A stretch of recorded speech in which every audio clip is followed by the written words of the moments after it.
ransomware is not just about the ransom. It can be a matter of life and death.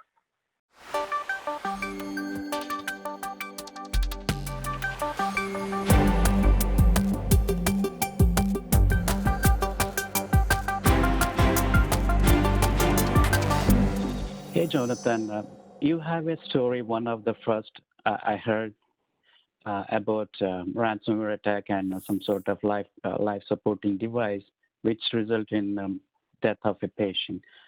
Could you have a little bit discussion on that?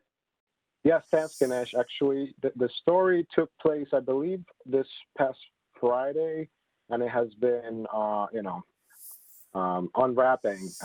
So first of all, condolences to the family of the woman that died.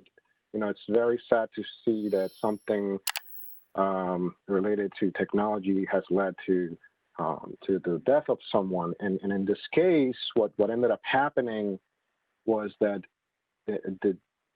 some group, some actor group, they don't know yet who it was, released a ransomware attack on a hospital. And the hospital could not, control it, could not do anything about it. So they had to close. They had to take it. They had to take the hospital off the grid. And unfortunately, this led to this woman that needed emergency treatment to be sent to a different city. I've seen different amount of times, but 20 minutes to 60 minutes, so not somewhere close. She had to go somewhere far, and this led to her death.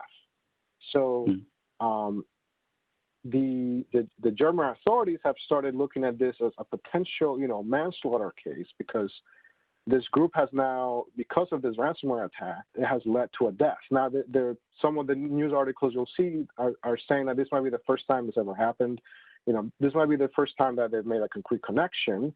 I know that there has been other systems that have run to ransomware that could be potentially, life altering. Right? So, the sad part of this is that it as far as the investigation is telling us now, is that it was based on a patch for a system that happened. The vulnerability was something that happened in 2019, something with Citrix, and it just happened that the hospital had not patched yet. And it took an even weirder turn, because the ransom notes did not have. Usually, in ransomware, the attackers tell you, "Hey, we want this much money sent here." This particular notes did not have that, and they were addressed to the wrong place. So they actually were addressed to another university that is associated with the clinic that was attacked. And this led the authorities to follow up and ask the attackers, "Hey, I think you got the wrong place here. You might have caused somebody's death, but you got to stop this." And it seems like the attackers actually either felt bad and released the keys and then disappeared. So that is, I think, everything we know about right now.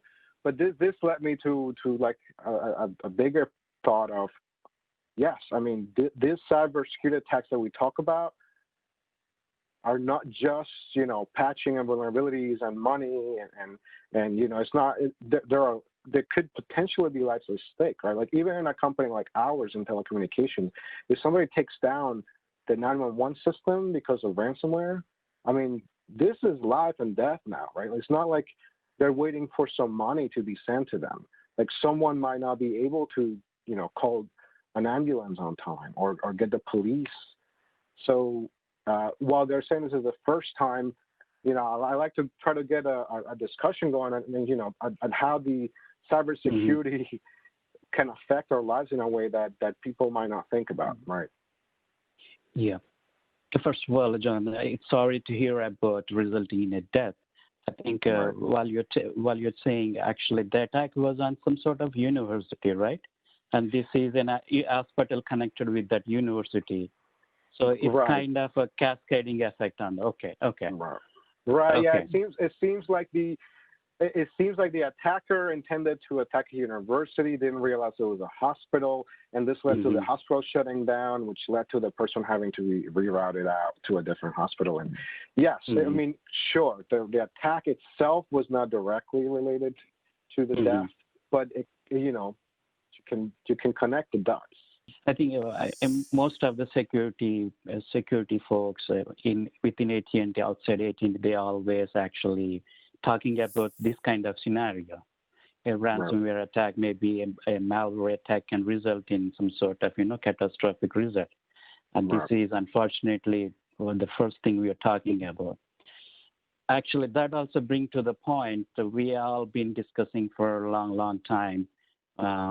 One thing, any device connected to the internet could be vulnerable. That brings to the second point that needs to be patched up, right?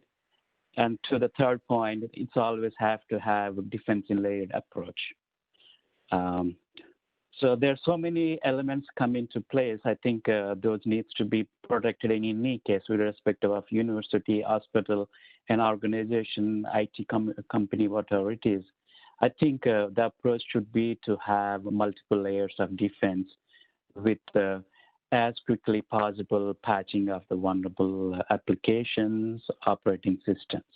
So there's a number of issues here that this highlights that, perhaps as an industry, we might need to look at things that are outside of the norm, talking about things like patching and updates and layered defense models and things like that. And quite frankly, we've been doing that for, as long as I've been in this business.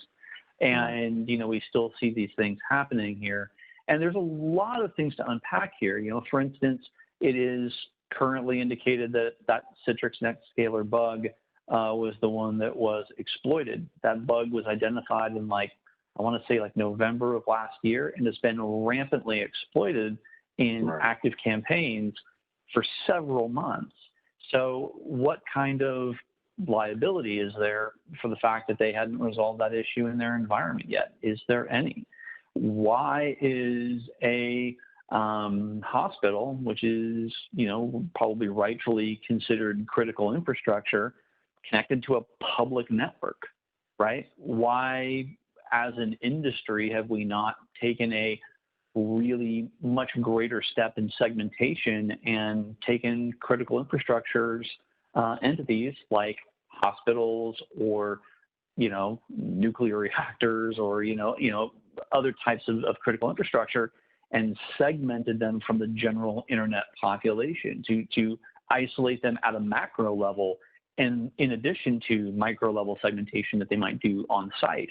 Because certainly they still have need to get to information resources and things like that. But then as we look at the future of technology and 5G coming out and enabling greater bandwidth and greater density of devices, and we start to see a rise in things like expert system applications, augmented reality applications, whereby maybe a physician or a surgeon is looking at the patient through a lens that is displaying in his vision real-time information about surgical methods or, patient status or something along those lines, which would be, a great advancement in technology and, kind of border on some of those sci-fi images that we've seen. What happens when that expert system, which that professional comes to rely on, is offline? Do we still have the capability to conduct the activity in the absence of the expert system? What happens if that expert system is corrupted to provide incorrect information, not consistently, but inconsistently, which is the most significant risk, I would think, because it's right most of the time, and then in some cases it's not right because somebody said, I'm going to target a specific group of individuals or a specific condition or something like that, and display information that's incorrect enough to, degrade the chance of survival. There are a lot of scenarios that can come to mind that are more insidious than simply, the binary availability or not availability posed by ransomware. And I think that as an industry, there's a lot of thinking that we need to do around this, particularly in regards to critical infrastructure and services. And I don't know that we're ready to have that conversation at that level. Yeah, I mean, it's almost like, for me, the speed of innovation is usually faster than how fast we can secure the innovation, right? Like, so yes, what if we have this doctor that can, do microsurgeries from another city? What does that mean for what you're saying, right? Like, what if somebody can just change one zero to a 0 to a 1, and now his micro stitch is off, right? Like that seems like something that has to be part of the main conversation when exposing these tools to the users. The doctor, for example, shouldn't have to be worried that his tooling is now compromised, right? But then where is the check? Where is oh yeah, this tool did not pass the, like we do with airplanes, right? Like you have to pass all the checkpoint, the check marks before you're able to take off.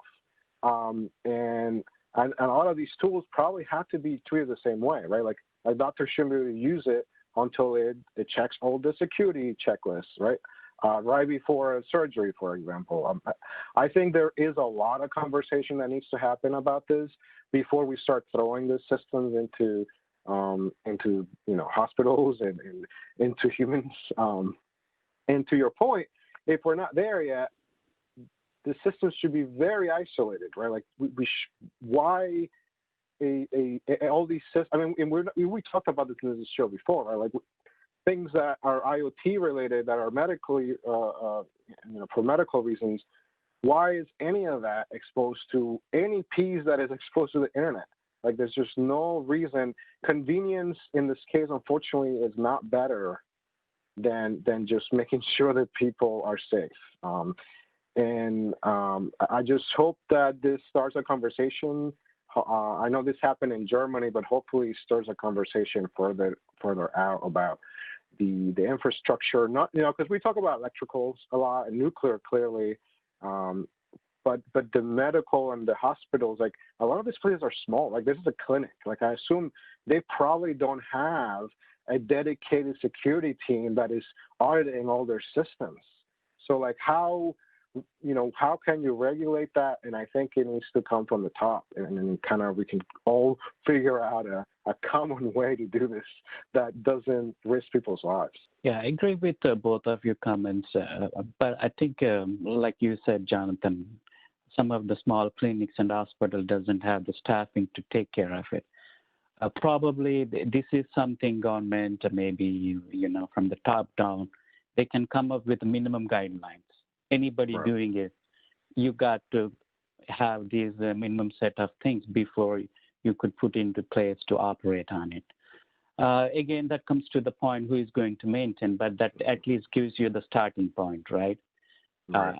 I think that should be one of the things, in addition to the excellent points you both raised. It's definitely going to, I hope we are not going to see any more deaths related to IoT and ransomware. But I guess there needs to be lots of discussions and guidelines and some sort of things has to come down.